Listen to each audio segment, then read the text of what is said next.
Hello, friends. Good evening, and welcome to another session of Shooting from the Nib. We are really excited for our today's guest. We have a very special guest and a very good friend of ours, Mr. Frank of Fontoplumo Pens. Welcome, Frank. Thank you. It's an honor to be here. So, the honor is all ours. How have you been doing, Frank? Very well. That's great. That's great. We are quite the whole team at FPAI is excited to have you here with us today. So it's been I'm some pretty time. excited. Yeah, it's been some time since we met and we last spoke. So Sure. good to see you. And let's get this started, Frank. Good. So I mean, Frank does not need any introduction, but he's the man behind the Fontoplumo pens brand, and we have seen Frank all over the internet, all over Instagram, and everywhere else. Yeah, my wife does her best to show us on Instagram. So she does some fantastic photography on Instagram. Thank you. So our compliments to her work. So Frank, tell us a bit about how you got into fountain pens, and So I mean, we know you've been interested in pens since your childhood, but then yeah. So how you got into the hobby per se, and what were your pens growing up, and which are the pens which have a special place in your collection? Mm-hmm. So I think when at preschool we have to use fountain pens. So I think from the age of 6 or 7 or so we had to use a pen. But at that time I was just using it to write and to learn to write. And I think and then after my 11th or so, I stopped using fountain pens. But when I was like 14 or so, I saw like a colorful school pen. I think it was like these cheaper Pelican pens, which were at the time with some colorful prints. So I thought, well, that's nice. I like colors, and it's a fountain pen, so well, let's give it a try. So I bought one of those, and I've been using it, and then I don't know if it was broken or I just saw a different color and I got that as well. So that's all I knew about fountain pens, like the cheaper school pens. And then a friend of mine at school, he got a gift, I think from his grandfather. It was like a sterling silver Parker. I thought, oh, that's nice. I didn't know that such pens exist as well. So I think from that time I started to be more interested in fountain pens and the difference in pens. I didn't have the budget at the time to buy such an extraordinary pen, but still I was looking at it from a different perspective, that there are more pens than like the €1-2 school pens.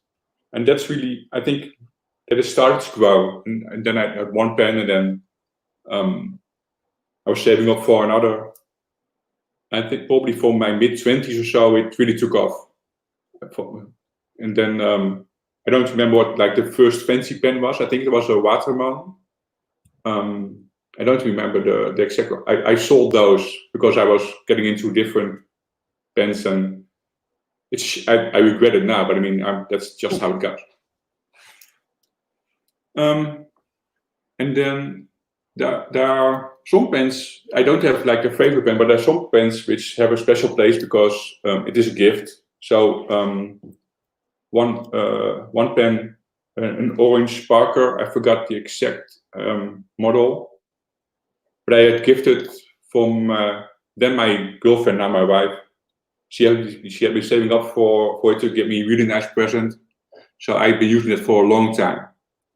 And then a few years later, when we were in France, in Nice, that was for our 5th wedding anniversary. And then we were working through the Pastor Mont Blanc boutique, and she got me this Mont Blanc Thomas Mann, which is black, which is very unusual for me. I don't have that many black pens, but this always has a special place because of the memory when we bought it, the occasion that we bought it.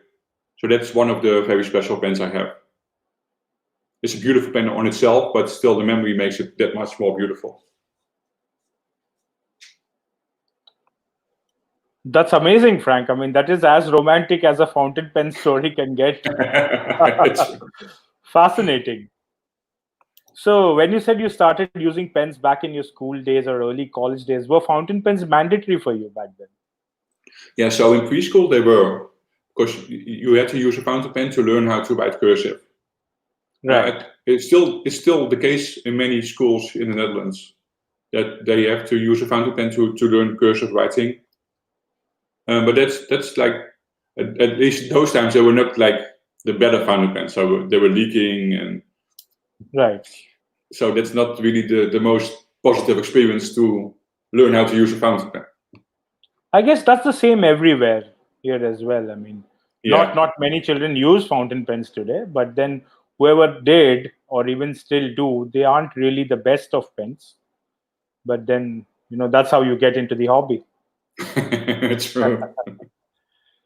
So moving on, Frank. I mean, we know you've been doing something else, and then you switched to fountain pens and Fontoplumo as your full-time job. Mhm. So, what got you into selling of fountain pens, and any inspiration for that? I mean, it's a big leap to take. So, True. So it was not a step that I didn't want at like from today to tomorrow.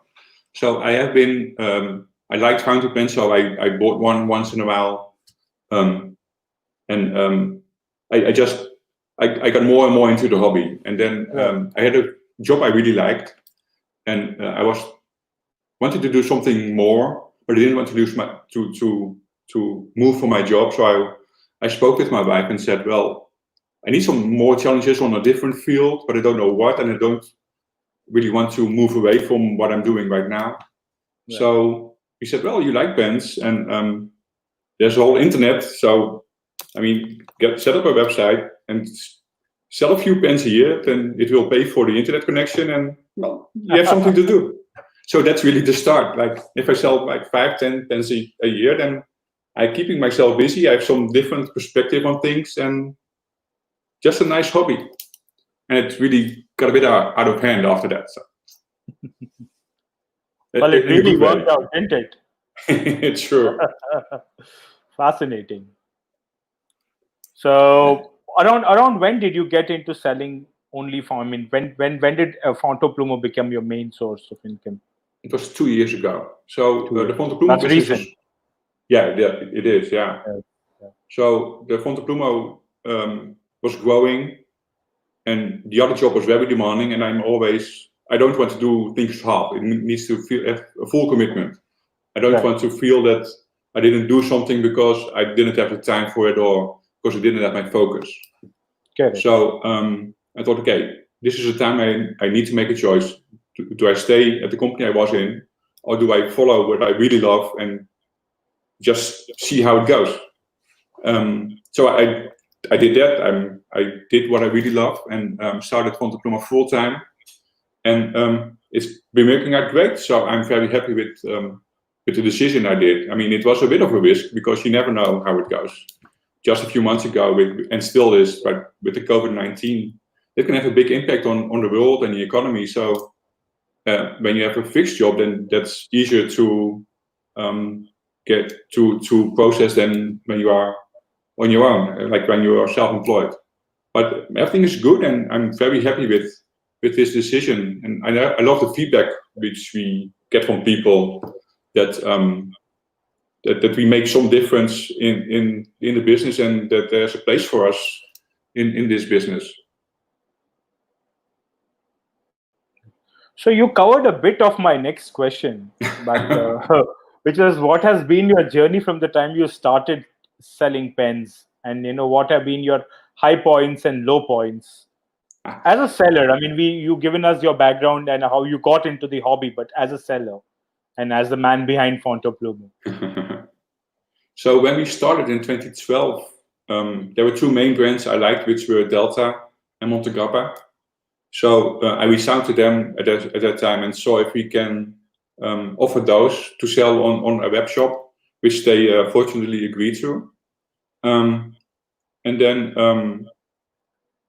it's really it grew from there. So I think Quaker was one of the next pens we introduced, which at that time was still fairly unknown brand, but with a very nice thought behind it in the design, and a very pocket-friendly pen, and it's also not too expensive. So I think that was still, it took some work to get that going, but I think that was a very good addition to the assortment, and it just grew from there. So even we do reviews once in a while, like, okay, what's next on our plan? So what do we want to do?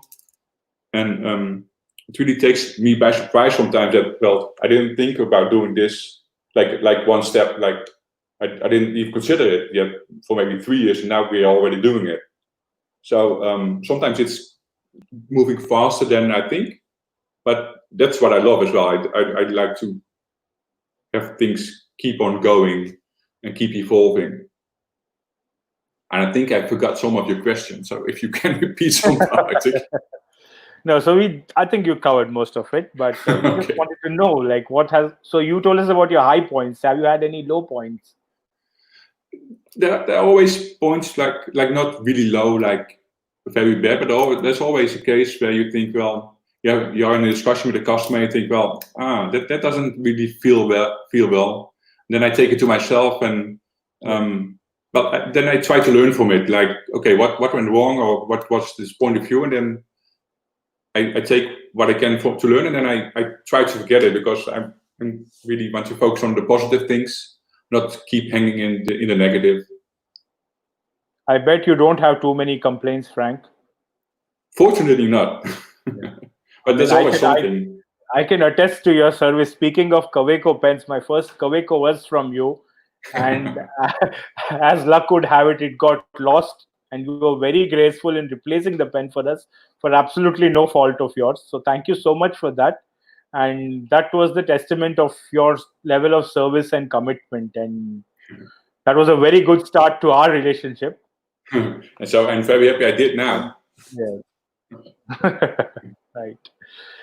So coming to my next question, Frank, how have you seen the fountain pen market evolve throughout your journey from the time you started to where you are now?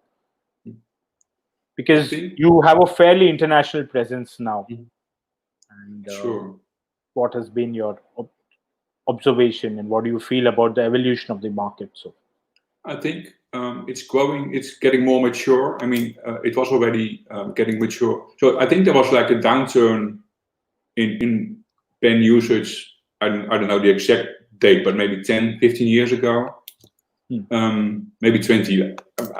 Don't pin me down on a date, but I think it's evolving now again, as people, they are using digital devices all the time. And then when they use a pen, they want to use something nice.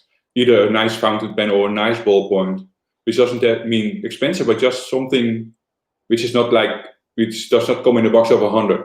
So you can choose your color, choose the design you like, and then have something special for you, which you enjoy using. So there are more people, like in all ages, like from 10 to 100 maybe, coming to the shop or online and say, well, I've not been really using pens anymore, but I think it's nice.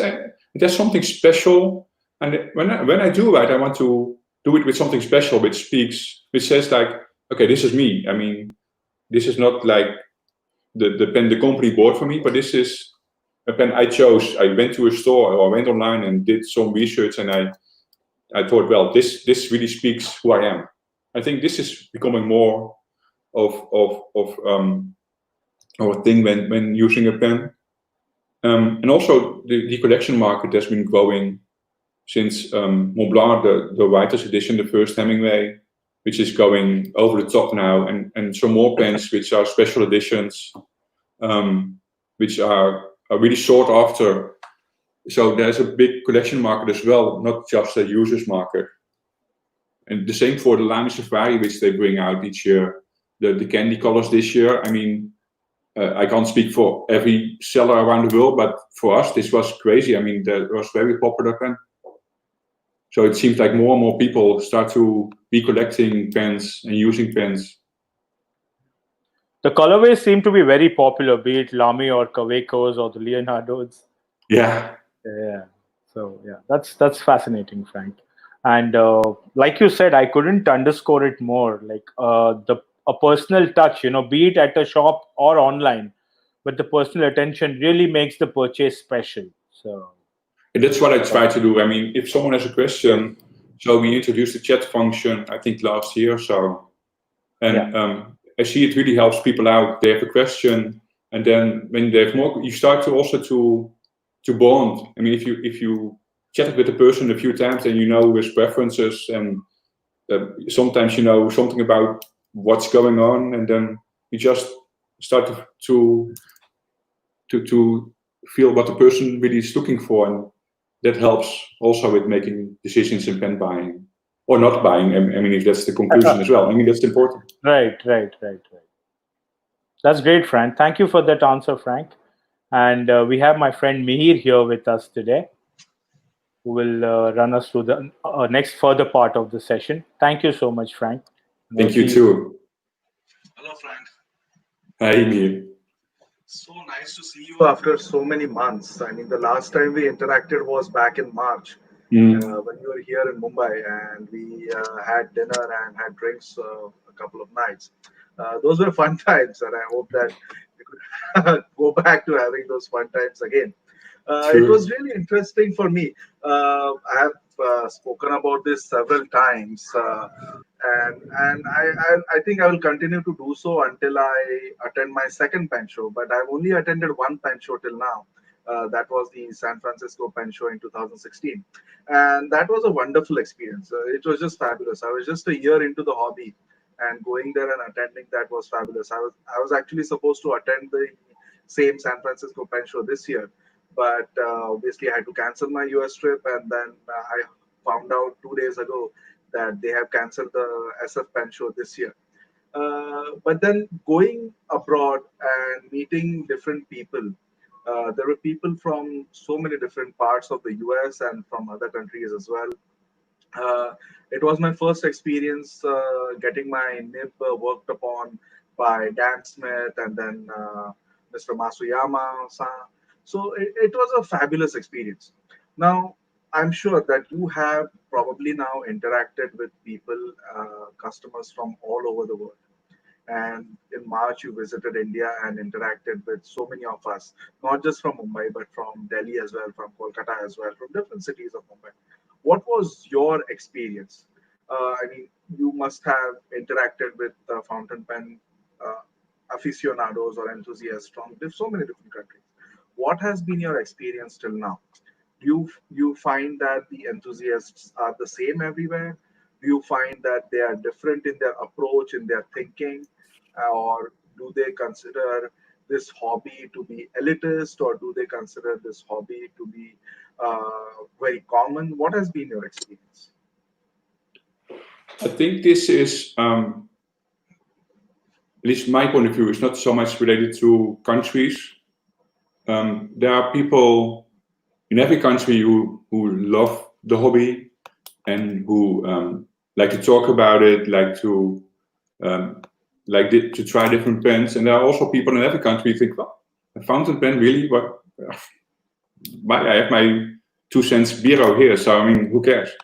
And I think that's the same in every country. I don't really see that much differences on a country basis. I mean, we're just all people who like to hang out, like to talk about pens, like to use a pen. And I think there are much more similarities than there are differences. Yeah, to be honest, I couldn't mention something which like divides one country to the other, what makes a difference. I believe in one people and one culture. So I mean, there are differences in background wise, but I don't see differences in pen use or love for the pens, honestly. I would completely agree with you over there. Not just my experience during the San Francisco Pen Show, But since you mentioned Nice, Nice is very close to my heart. I used to live there. I lived in Nice for about 2 years Wow. back in 2012 and 2011 and 2012, and that was a fantastic experience. I had gone back to Nice in 2015, and there is a fountain pen store called Kreutze Fies. I don't know if you visited Kreutze Fies when you had been there, but I went there and I was looking around the store. And interestingly enough, the owner of the store, I don't remember the name of the lady right now, but we just started talking about fountain pens, and I was so new into the hobby. I think I had bought my fountain pen. So I was there in October 2015, and I had bought my first fountain pen in August 2015. Wow. So 2 months into the hobby, and I visited the store and I was asking her what I should, and she gave me a wonderful piece of advice about fountain pen collecting. And she said that if you're collecting, you should always have some kind of a theme to your collection. Don't just accumulate everything. Mm. Anyway, that although that piece of advice was so sound, I never really followed that, and I just kept on accumulating. But I have certain preferences now.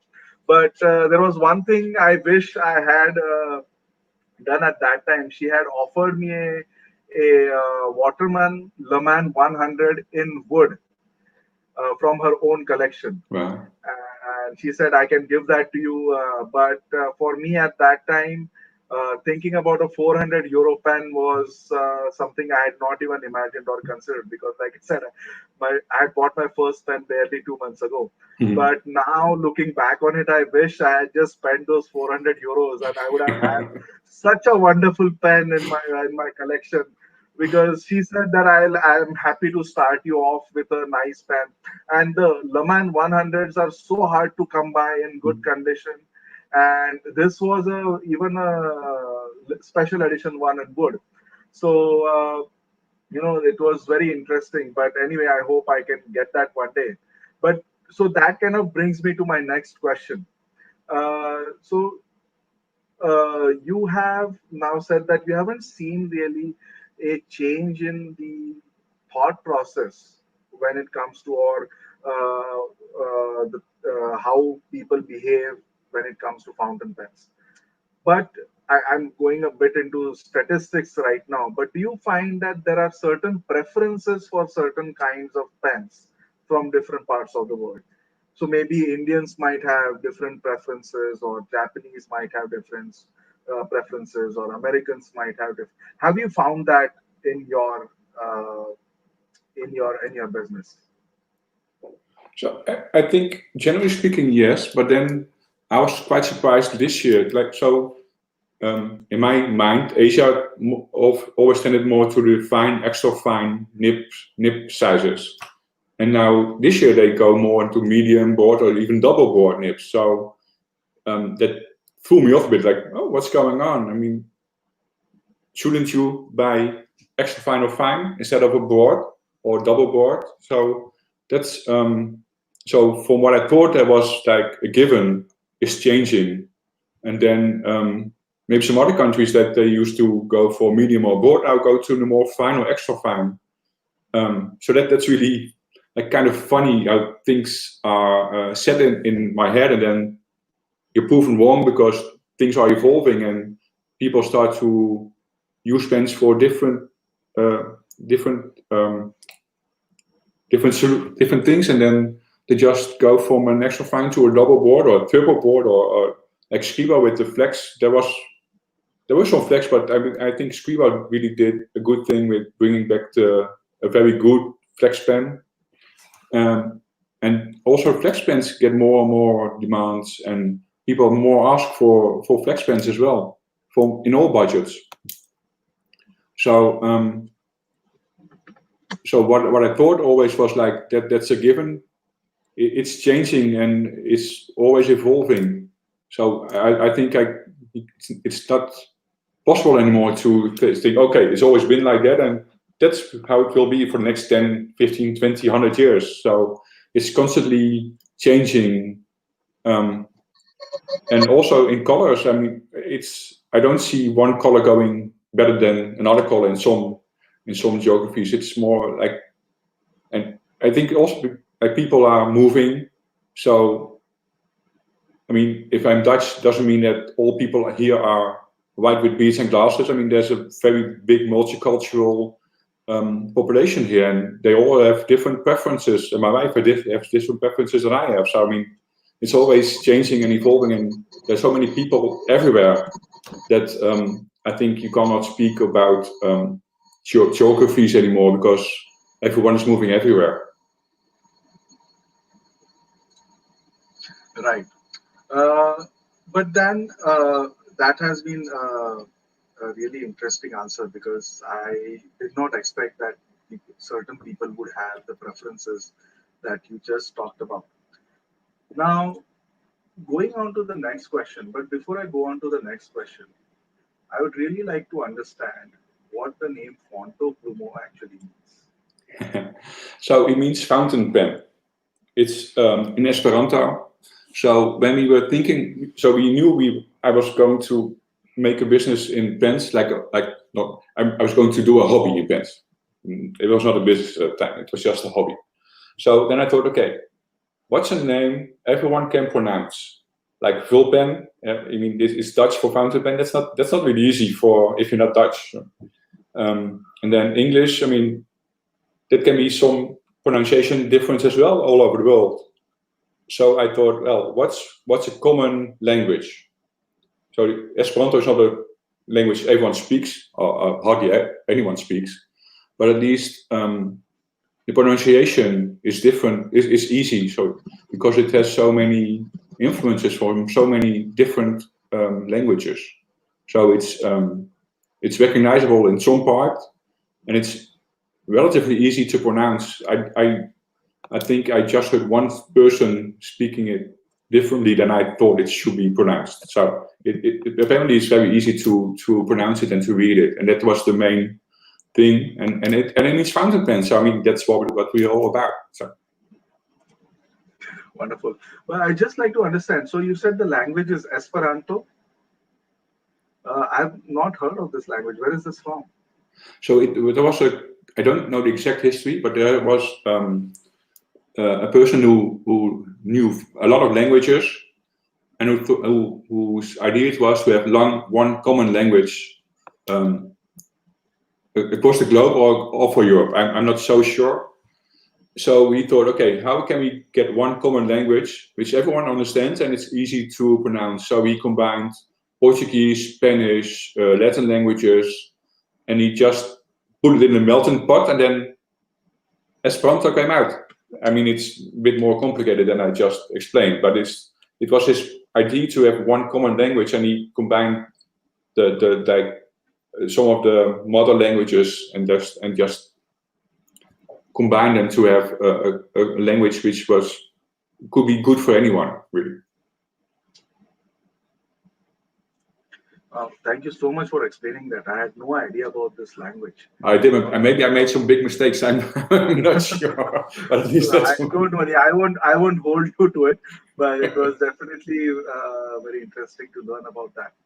And just a bit of information to the viewers right now. You can definitely put down and write down your questions in the live comment section. There will be a time at the end of the interview where we will take up the questions from the audiences. Thank you so much. Now the next question, Frank, is for all the people who are in the hobby. Dutch fountain pen sellers has become so common and so popular.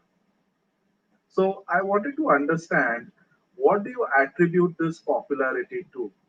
Because there are so many people, you and there are 2-3 other sellers who have really created a name for themselves in service and quality and reasonable prices.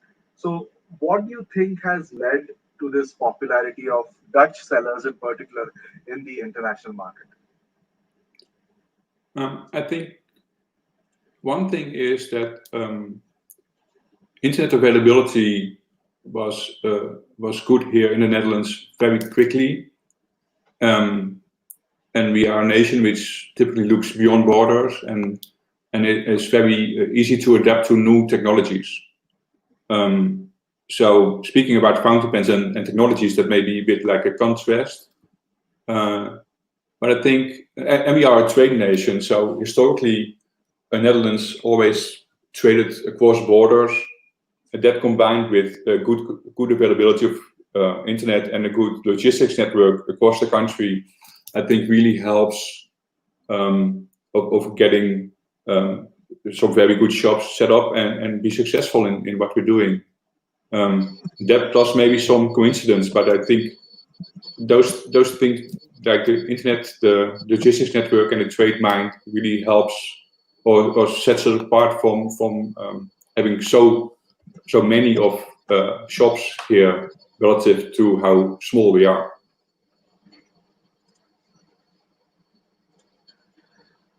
And that has actually given so much of ease to all the buyers around the world to acquire fountain pens and inks and all the accessories. It has made it so much easier. The level of service, and I hope you won't mind me also praising the other retailers, because I always believe that a good competitive market actually helps the market evolve and grow. And it just has created a name for all the Dutch sellers that, okay, these people stand for good quality, good service, and reasonable prices. I have never heard of anybody complaining, okay, I got this thing from this person and I've had problems with it and that person didn't help out. It has always been the feedback that, okay, I got it, or I faced some problems and then that person resolved it. So kudos to all of you doing a wonderful job out there. Now, talking about customers, I believe you started back several years ago, actually. I think in 2012, you started your journey, so to say. It has been about 8 years right now, and I'm sure you must have encountered thousands of customers. Do you think you could talk about some extreme customers? The best, the worst, of course, we are not really looking for the names, but just some interesting experiences or strange experiences that you may have had. So there's always, I don't know, there's always the hobby being so small and specific. Some customers become friends and you start chatting with them on a daily or weekly or bi-weekly basis, and just ask, hey, how's it going? Is everything okay? Or what have you been up to? Or what pen did you get or not get? So I think it's very fun to sell pens, of course, but I mean to become friends with people. Like when I was in Mumbai this year, I mean, it felt like being with friends and having a really good time rather than anything else. And I think that's really a very positive thing I get from doing this. Like be surrounded with mostly positive people and just people who try to enjoy themselves and have a good time. And then for worse things, like I said before, there are some cases which you think, really, does it have to be that way? And then I try to learn from it and say, okay, this is, yeah, so I just try to learn from those situations and then move past it and forget about it. Sometimes it, of course, comes up and that was not a good situation, and so it can be my fault or anything else. I just try to learn from it and to not repeat it, that it doesn't happen again. And strange experiences. Well, one funny thing really was there was a guy who texted me. He said, "Well, you know, I'm in Schiphol for 9 hours. Can I come to this Dell shop just to look around on a Sunday, which we're not open?" Well, okay, well, you mean, sure, I will be there Sunday, and then we can meet and just have a nice conversation. And then, so he came. He was lost, and I took my bike and went for him. I mean, it was just a few hundred meters, but I mean, still, it was, he couldn't find the way. So I picked him up at where he was, and we went to the shop, and then since then we became friends. So I mean, it's funny how things go. Like getting a text from, oh, you open on Sunday, you want to come because I'm at Schiphol and have 9 hours to spare, and then sure, and then after like you become friends and you're chatting with each other about how the dogs, how the kids, how's life, and that's funny. That's really what I enjoy in it.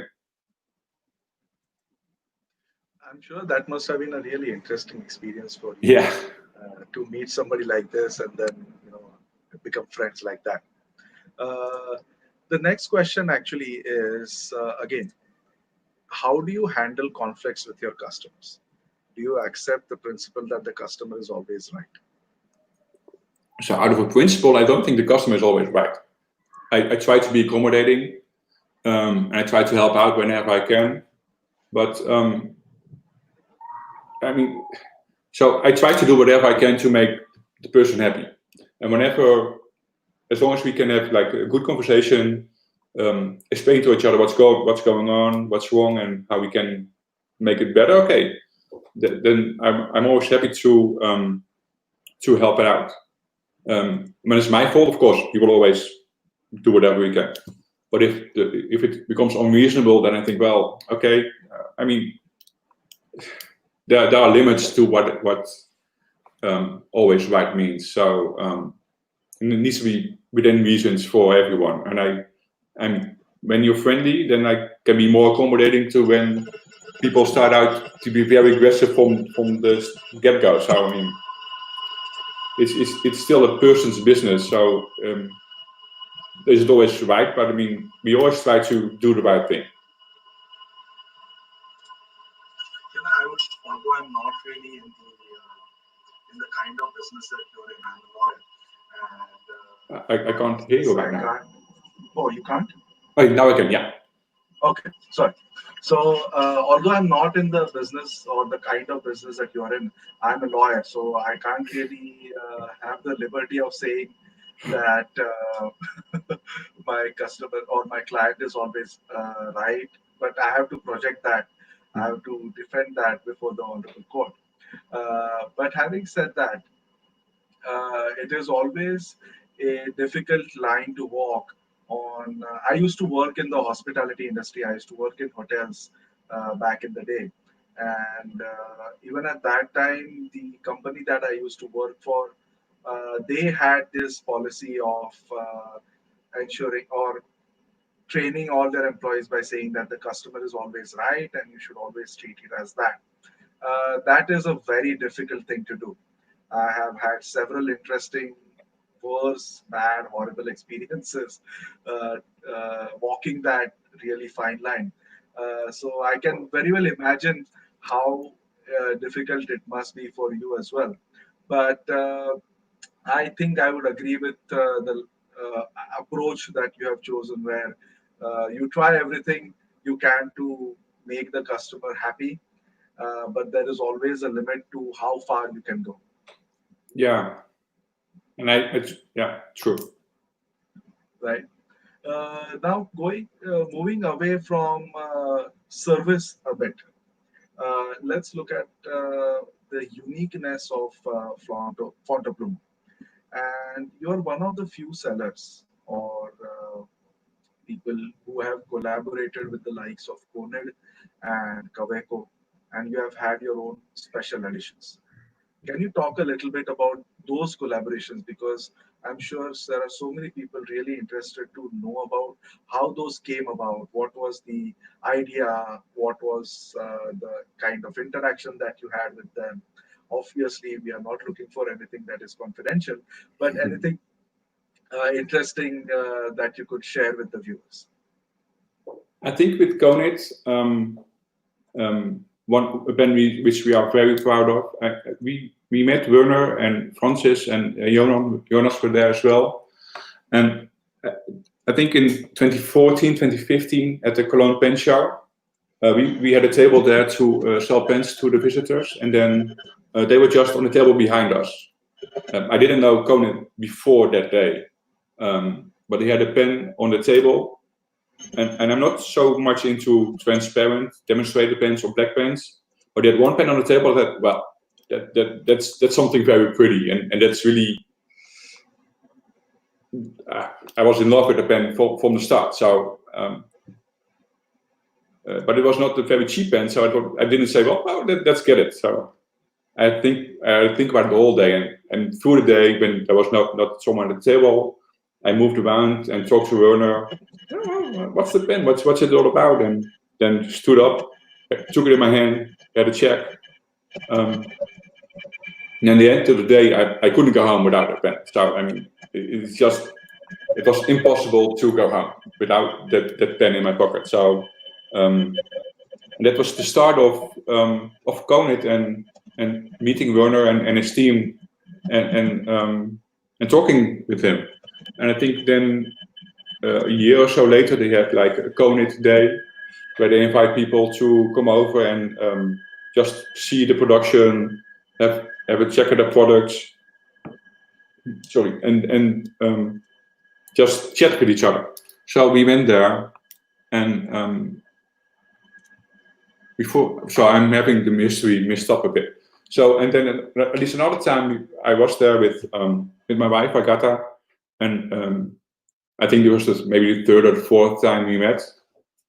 And I said, well, it would be nice if we get a special edition for our shop. I mean, we make beautiful pens, but you know, it's a nice thing to promote the brand just beyond the Konit page.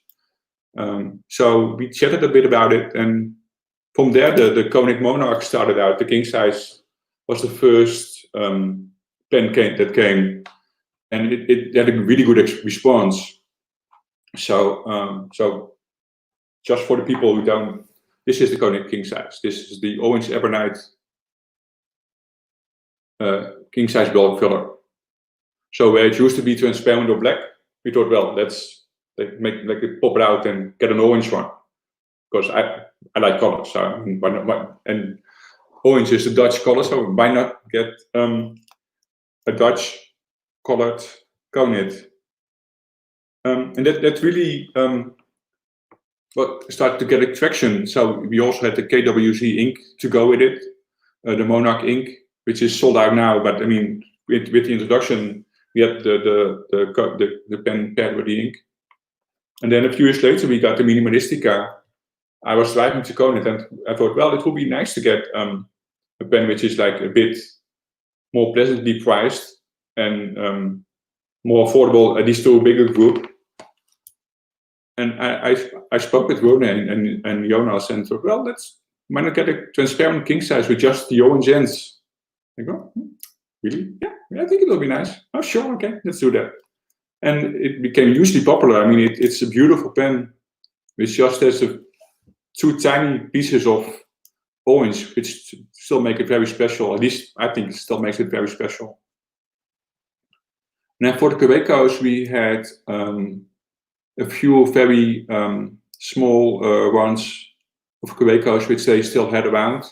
There was a chocolate one and a caramel one, cappuccino one, and the very the yellow cap, which the very light yellow. And then we thought, well, let's see if we can do a Fontoplumo Quebeco. So we decided on the yellow, but just a hint darker than the yellow cap. And it was hugely popular. I mean, it was a big surprise how popular that became. And it just all goes from ideas like, let's see if we can do that, and then it becomes, well, they were all good decisions, let's say it like that.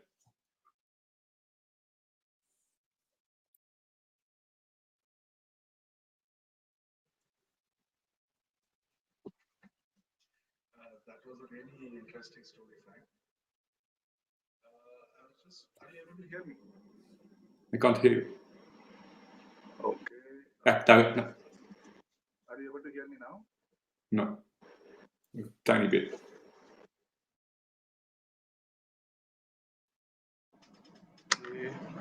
Yeah, I think it's coming now. Okay, I'll just take off this altogether. Okay. All right. So that was a really interesting story. I really hope I could get one of your special collections, special editions soon. There are questions about some other special editions that you might have coming up, so be prepared for those questions. Okay. Right? So those are the questions that I had in my mind. Right, and then the next person to come up and ask you the questions will be Sudhir. Right, so please welcome Sudhir. Hi, Sudhir. Hi, Sudhir. Hi, Mir. Hi, Frank. How are you today evening? Very good. And you? Couldn't be better. Yeah. Okay. Franks, it was lovely listening to you speak about your journey, how you started. Of course, I remember having this conversation with you earlier when you were down here. And that was an amazing time that we had. So before I get on to the question, or maybe I will make this the first question. Uh, you know that we are all part of this association called the Fountain Pen Association of India. You are aware of it. You are aware of what we do. In fact, when you came down, you were nice enough to get us this. It's a lovely thing. It's my EDC, if you can call it that. I Cool. always have that in my bag. Okay. So my question to you is, how do you see, or what do you see the role of these associations in this hobby? What can we do? See, we are a non-profit organization. All we are doing is trying to build up the hobby, trying to get more people into the hobby, get more people used to writing, first writing and then writing with fountain pens, inks, and good quality paper. So what what else, or how do you think we can best do it, and what else can we do? What would be your suggestions for us? I think nowadays a lot of people who are new to the hobby try to do research online and checking where they can get information from. So having an organization which can help out in providing information of where to be locally, where is the best place to go, or if you want a pen like that, I mean, what are the options of getting such thing within the range you're looking for? So I think it really helps out of people, like even like a discussion like this helps people getting ideas of, okay, I need to position, how can I guess what my starter pen should be or can be, and people with experience are best of guiding someone in how to find something which suits them, pen, paper, ink, starting a collection, or just leaving it at one pen, or restoring a pen, getting an old pen and trying to fix it. I think that's really where organizations like yours stand out, of being this knowledge base of people who care and care enough to help you out and to just be helpful. I see.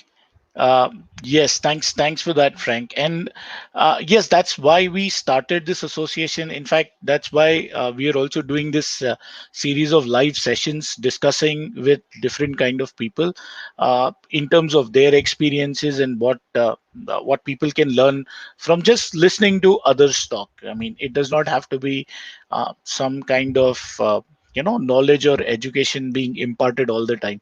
It could be just a discussion from where people could take away maybe 3 or 4 points, or maybe even 1 or 2 points. I get to personally learn a lot, even though I'm one of the hosts of the session. But I every session has left me with something, 1 or 2 points where I'm thinking, this is interesting. I need to think more about it. Right.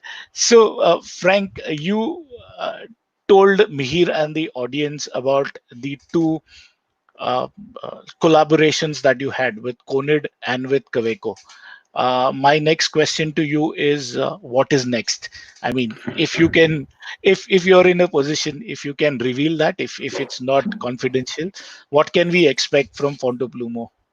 So we had a yellow Leonardo a few years back in the Momento Zero. Yes, yes. It was quite limited, I think, to 15 pieces per color. So maybe there will be something else like this. Who knows? Oh, okay. That's interesting. That's very exciting. And there will be something And small as well. But that probably next week there will be something tiny. A tiny okay, release. cool. Okay, cool. That's nice to know. But it's really interesting because yes, we see normally what happens is when we see a collaboration, it's usually between two big brands, right? It's a collaboration between big brand A and big brand B. Very rarely do we see a collaboration where mm, somebody like you who has an online presence and a shop goes and talks to the pen makers and comes back and says, okay, let's do this specific, a shop exclusive. Happens a lot in Japan. I have not seen it happen as much in other parts of the world, but maybe that could be my limited knowledge. Maybe it's happening and I'm not aware of it. Okay. It uh, seems to uh, be getting more lately. I think, at least my feeling is, the last few years there are more shop exclusive than there were before. yes, it's definitely a trend that we are seeing happening in the last couple of years. You're right, absolutely. So, Frank, another question, and I don't know if do you have any plans of opening another branch of Fontoplumo? I remember we discussed why don't you have a branch of Fontoplumo in Mumbai here when you were down here. So, any plans like that? No plans, but if there are volunteers. I mean, I'm just joking. So no, we just opened 2 years ago the Delft shop, and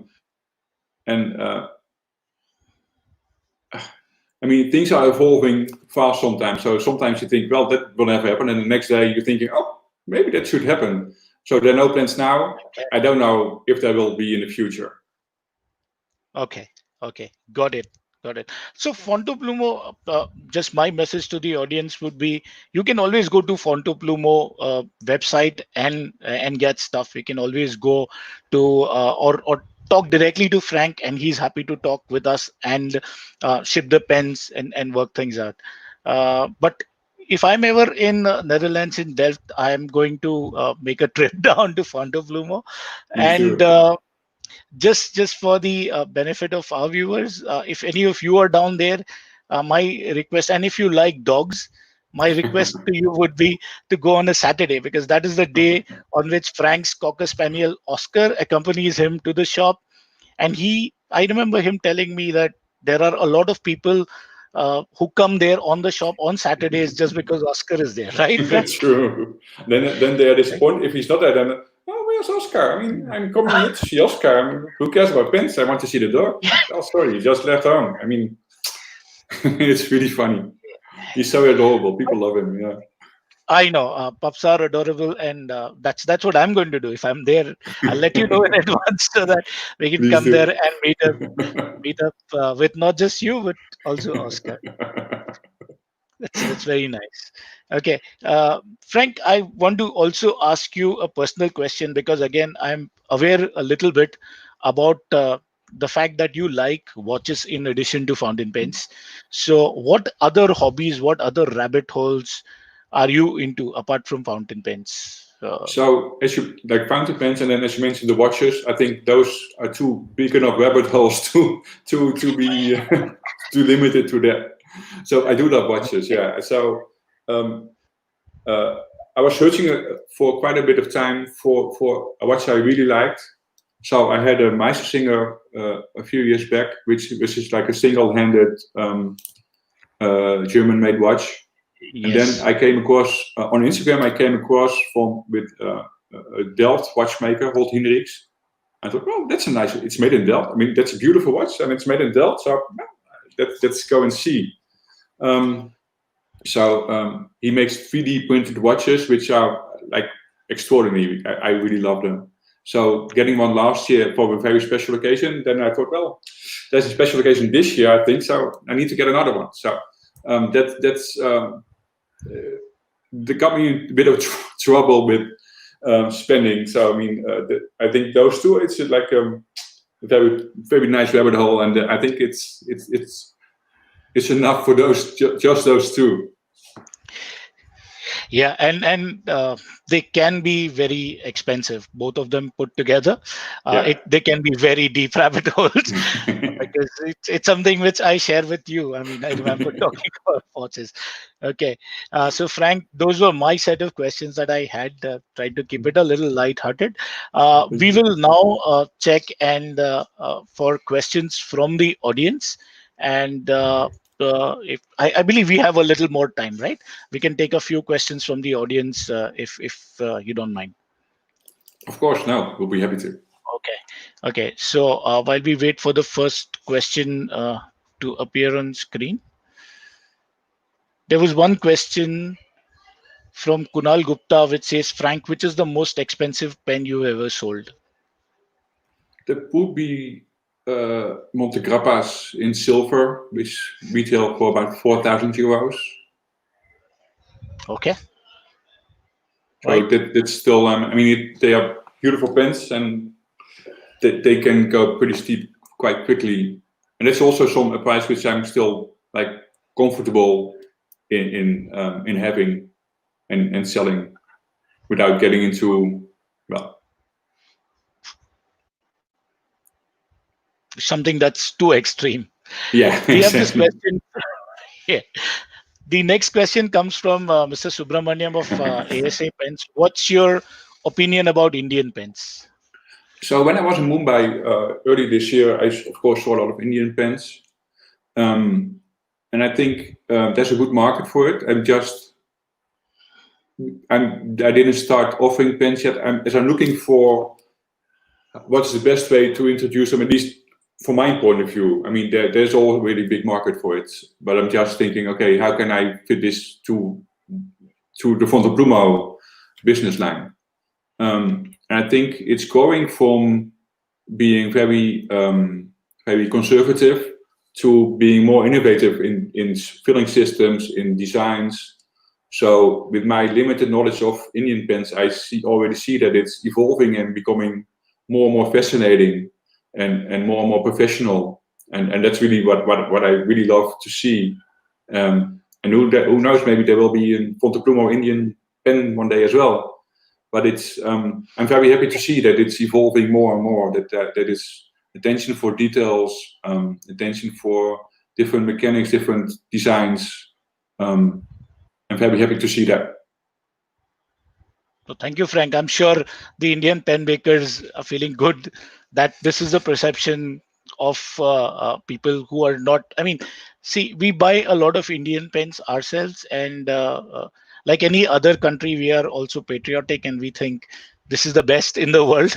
So, but it's good when we hear something similar from. I mean, when we hear an objective viewpoint, let me just put it like that. Okay. Right, thank you. And I think you also answered in another question that somebody had, which was about any collaboration. You did say that who knows, maybe we may have a collaboration in future with a specific Fontoplumo Indian pen. So there's nothing in the pipeline now, but I mean, Okay. it's on my radar. I mean, India, there are a lot of good makers in India. So yeah. Well, Yeah, we are going to keep our fingers crossed and hope for the best. Okay, cool. The next question comes from Anish Menon. Frank, he asks whether there are any custom pen makers in the Netherlands. Not that I know of. There will be people having a lab at home and just making one or two pens for themselves, but not professionally that I know of. Closest I know is Belgium, Konit, and I don't know why, but just I don't know of any Dutch pen maker. I see. Okay, that is interesting. And then there's a question from Shankar Iyer, and which asks whether there are any plans for accelerated delivery by Konid for Fontoplumo. I think one of the issues that people have with Konid is the time that they take. They do a brilliant job. I mean, the pens are just fantastic. Engineering marvels is what I would call them. But the timelines, I think, is what people would like to see a little bit of improvement. Yeah, and I fully agree with that. I mean, it's taking, so they are close now for new orders to get the old backlog solved so they can make a fresh start. So I believe that once they get back up, then there will be stock available. Maybe not for immediate shipping, but at least for 1-2 week lead time, which is very reasonable. But now it's just getting out of hand a bit. But I think, and I always love to have stock. I mean, I want to get the Monarch pens in stock as well. But I mean, as soon as they arrive, then they're gone because there's just little delivery and there are many people who want one. So, but I think that once they are back and up and running, then it will be much better than it was before. Okay, that's good to hear. That's good to hear. Okay, let us see. Shriyansh Patil asks, "Hello Frank, what's your favorite pen and ink combo?" Wow. Oh. So there are two issues. I don't have a favorite pen and I don't have a favorite ink. So Okay. one ink I always use a lot is like nearly always have one pen inked with a very simple blue, which was a Monte Grappa blue, or like a Visconti blue or Mont Blanc blue, just a basic royal blue color. That's one I always have inked. And then otherwise it just depends on the mood I have when taking a new pen out and filling it. So it's, am I a bit like colorful today? Then I want a very colorful pen with very contrasting ink. And if I'm a bit more conservative, then it will be like something more down to like less colorful. Okay, so depends on your mood, depends on the occasion, and that's the advantage of having more pens. Yeah. So the next question, which comes from Manoj, is a good segue into this question. So which pens are you using now? What do you have inked right now? So what I have inked right now is a Kaweco Sport, the Coral, which is custom tuned in India to an architect at the pen show. And then I have inked a Leonardo Speranza. So then the pen for which they help to donate also to the COVID virus. I have inked a Pelican and there was something else. An Aurora Oceano. Oh, okay. That's a lovely pen. It is, yes. It's a beautiful pen. Right. So let's now move down to this question from Dhruv Sood. How about an Art Deco pen in orange ebonite? So we had one.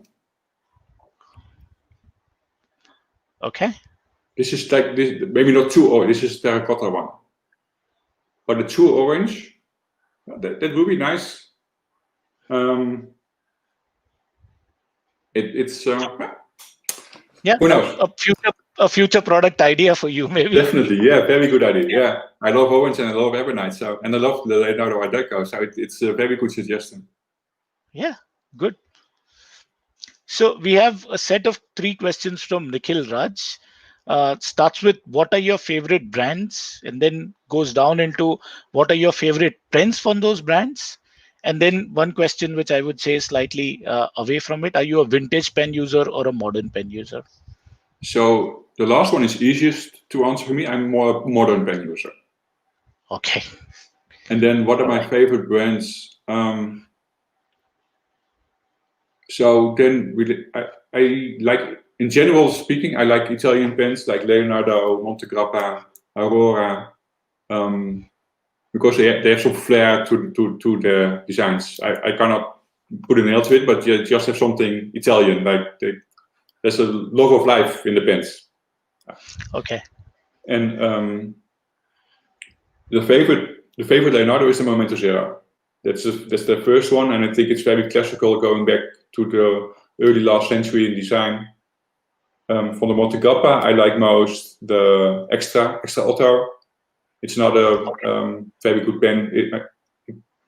And then more into the affordable range, I always have a Kaweco Sport with me, either the plastic one or brass one or aluminum one, because they're easy to carry around, very easy to use. Okay.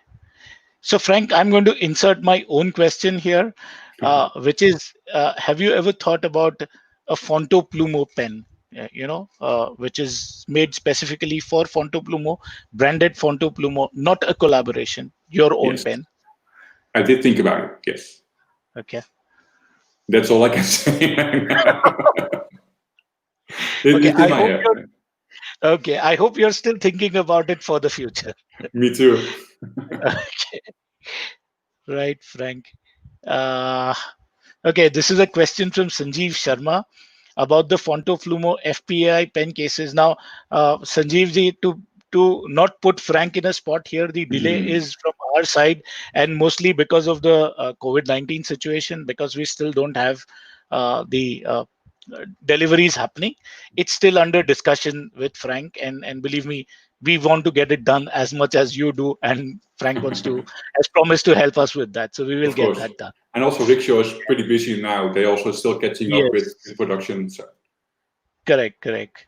So yeah. So Jaspreet asks you, what were the highlights of your visit to Mumbai?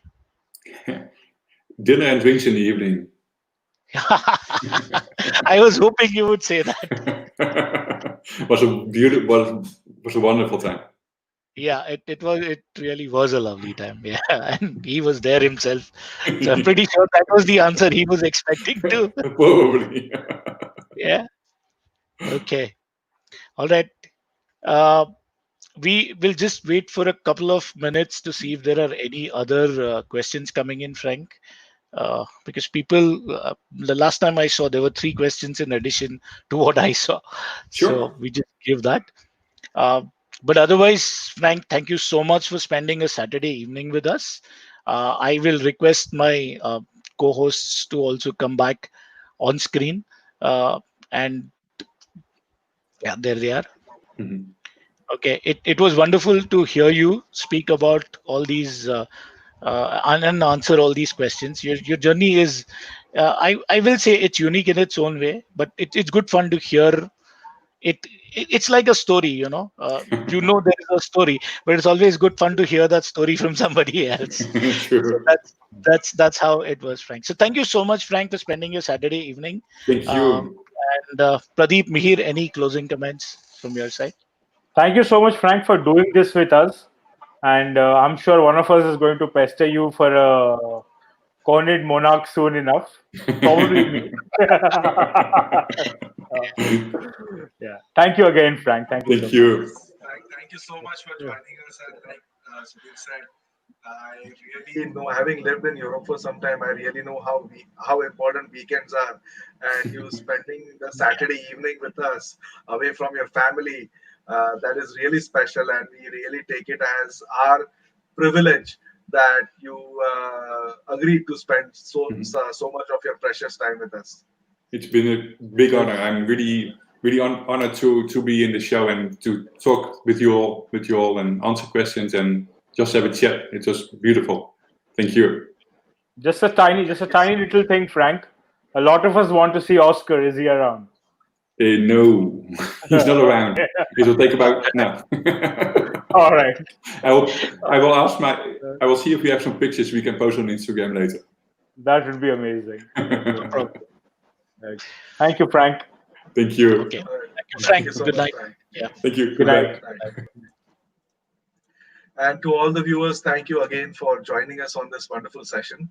And we will be hopefully coming back again and again on Saturdays, because this seems to work well for most of our speakers.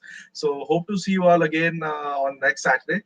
And until then, stay safe and have a fantastic weekend. And don't forget to share our links, guys. We need more viewers. We need more people from hobbyists, enthusiasts to come and watch these live sessions and interviews so they can learn from this. I hope you are enjoying these as well. So thank you again, and do like and share and subscribe. So have a good night and take care. Bye.